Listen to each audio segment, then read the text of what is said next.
একটি সাধারণ আখরোটের খোসা এত রাজকীয় শিল্পকর্মে রূপ নিল কিভাবে। নমস্কার, আপনাদের সবাইকে অপরিতাস ডিভাইনে স্বাগত।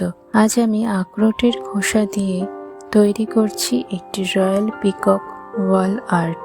প্রকৃতির ছোট উপহারকে একটু কল্পনা, ধৈর্য আর ভালোবাসা দিয়ে নতুন রূপ দেওয়ার এই ছোট্ট চেষ্টা। ময়ূর সৌন্দর্য, গর্ব আর ঐশ্বর্যের প্রতীক, তাই এর প্রতিটি পালকের বিন্যাস, নীল সবুজ রঙের অনুভূতি আর সূক্ষ্ম সাজে আমি যত্ন নিয়ে ফুটিয়ে তোলার চেষ্টা করেছি এক রাজকীয় আবহ। আমার বিশ্বাস, শিল্পীর জন্য সবসময় দামি উপকরণ লাগে না। অনেক সময় আমাদের চারপাশে থাকা সাধারণ জিনিসই সবচেয়ে অসাধারণ সৃষ্টি হয়ে ওঠে।